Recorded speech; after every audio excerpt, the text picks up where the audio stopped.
मनुष्य इसकी चेतना है? नहीं पार्थ, मनुष्य की चेतना के साथ उन 23 वस्तुओं के मेल का नाम प्रकृति है। 24 वस्तुओं से बने मनुष्य नामक यंत्र में वास करता है पुरुष, अर्थात परमात्मा का अंश। उसे आत्मा कहा गया है। जब प्रकृति और पुरुष का मेल होता है, अर्थात जब परमात्मा का अंश आत्मा बनकर देह में वास करता है, तब मनुष्य जीवित होता है। यह आत्मा क्या है माधव, और इसे जानने का क्या उपाय? मनुष्य जैसे रथ का उपयोग करता है, वैसे ही आत्मा शरीर नाम के इस यंत्र का उपयोग करती है। शरीर के माध्यम से शरीर के सुख दुख का उपभोग करती है, किंतु आत्मा शरीर नहीं पार्थ। शरीर का नाश किया जा सकता है, किंतु आत्मा का नाश नहीं किया जा सकता।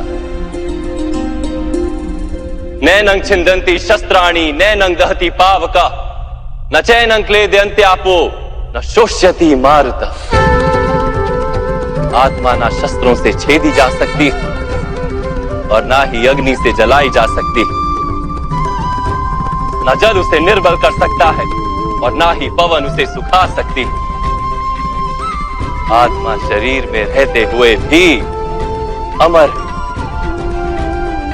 न हन्यते हन्यमाने शरीरे।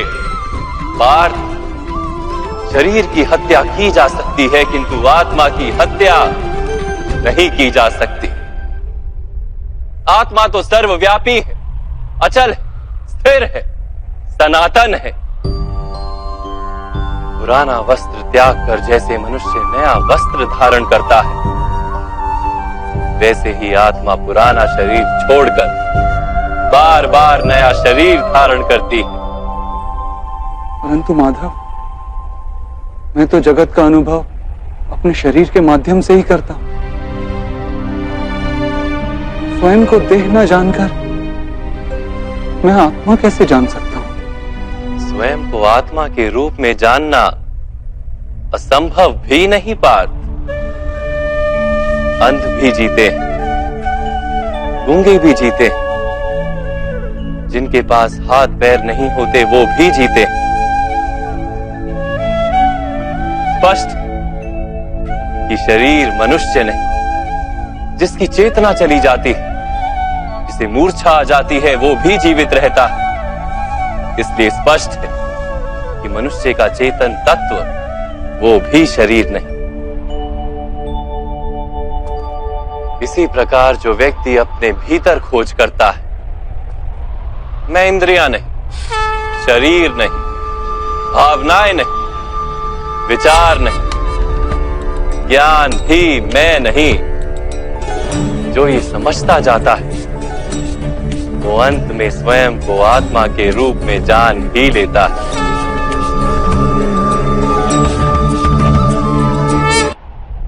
यह आत्मा का क्या कार्य है माधव?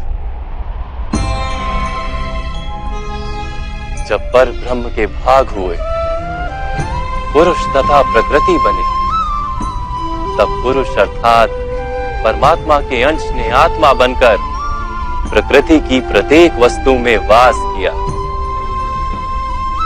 उस आत्मा को मोह तथा अंधकार ने घेर लिया पार।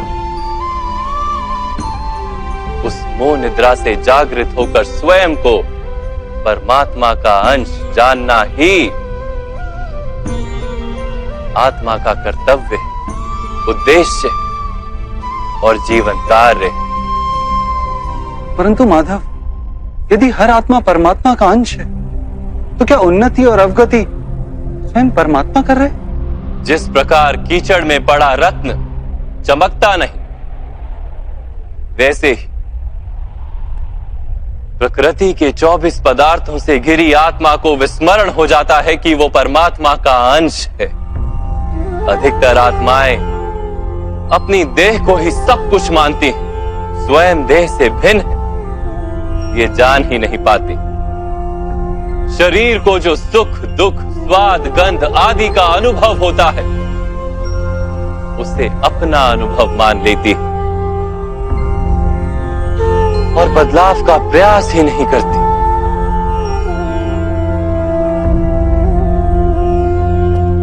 जो आत्माएं बदलाव का प्रयत्न नहीं करती,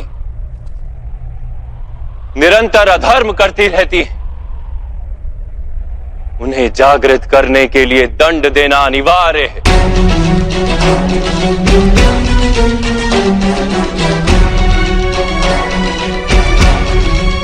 तुम भी ये जान लो पार्थ कि तुम शरीर नहीं, केवल एक आत्मा हो। इस रणभूमि में दिखाई देने वाला प्रत्येक योद्धा वो नहीं जो तुम उन्हें मानते हो। कुछ समय के लिए इन सब ने शरीर में वास किया, इनके शरीर मरेंगे किंतु ये सब अमर, वो पुनः नया शरीर धारण करेंगे। जब तक स्वयं को शुद्धात्मा के रूप में जान नहीं लेंगे, जब तक अधर्म का त्याग करके धर्म में दृढ़ नहीं होंगे, तब तक ये जन्म लेते और मरते रहेंगे। यही ब्रह्म विद्या का प्रथम पाठ है पार्थ। जो जन्मा है वो अवश्य मरेगा और जो मरता है वो अवश्य फिर से जन्म लेगा। इस महाज्ञान को सांख्य योग कहते हैं।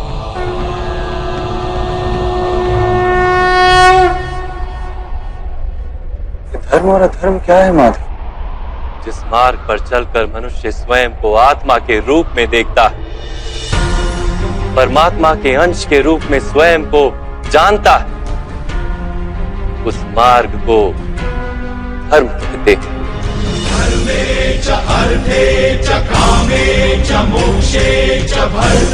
जब मनुष्य स्वयं को परमात्मा के अंश के रूप में जान लेता है, तब उसे ये अनुभूति होती है कि ये सृष्टि ही परमात्मा है और ये परमात्मा ही सृष्टि है। सृष्टि और परमात्मा में कोई भेद नहीं।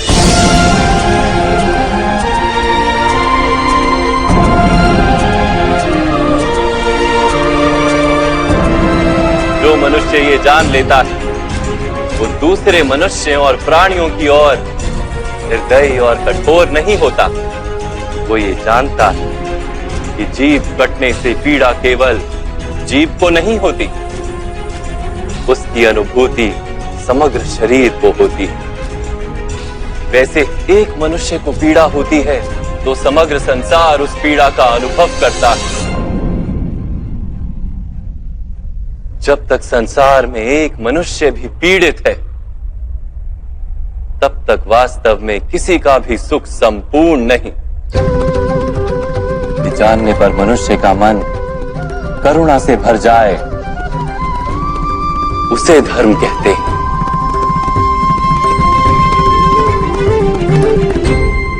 जब किसी पर तमस गुण छाया होता है तो वो दूसरों के प्रति कठोर, निर्दयी और स्वार्थी हो जाता है। अपने माने हुए सुख के लिए दूसरों को दुख देता है। परमात्मा की ओर गति नहीं हो पाती उसकी, अर्थात अधर्म परमात्मा से दूर ले जाने वाले मार्ग का नाम। अर्थात अधर्म तो अज्ञान का दूसरा नाम। तो फिर अज्ञानी के प्रति तो दया होनी आवश्यक है ना? दंड का क्या तात्पर्य है?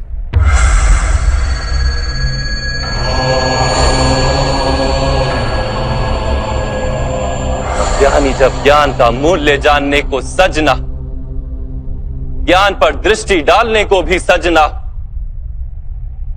तब दंड ही दया है।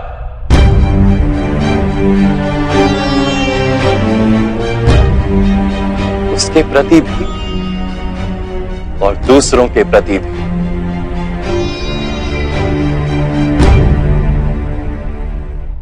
सृष्टि की गति सदा ही परमात्मा की ओर हो, ये अनिवार्य है।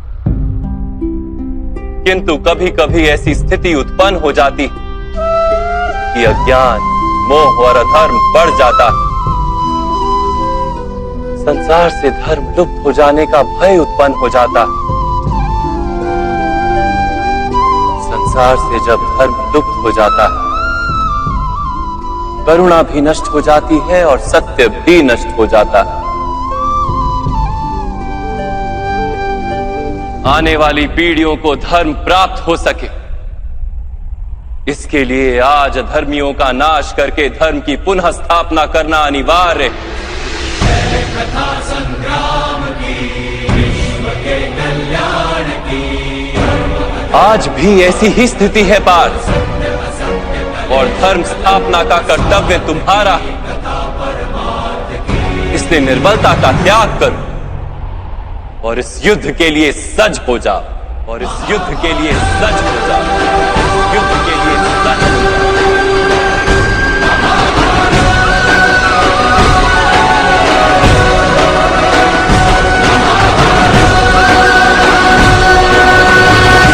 परंतु मेरे हाथों हत्याएं होंगी माधव, मेरे कारण किसी के प्राण जाएंगे तो मेरे अंतर की करुणा का नाश नहीं हो जाएगा? और यदि धर्म का आधार करुणा है तो क्या मेरी आत्मा धर्मी नहीं हो जाएगी?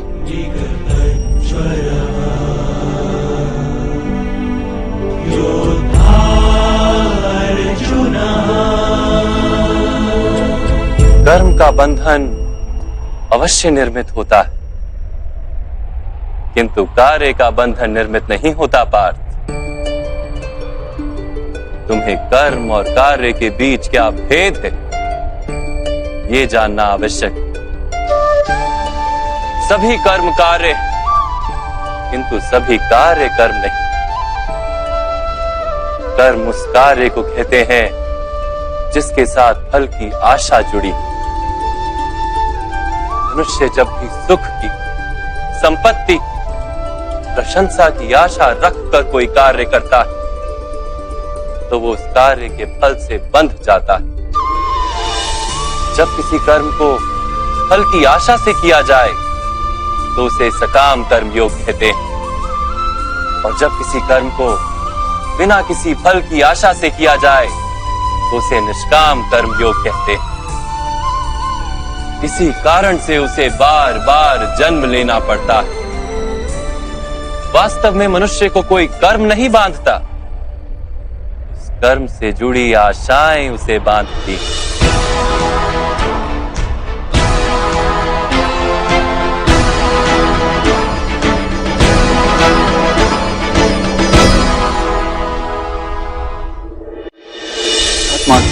क्या आप भी परमात्मा हैं?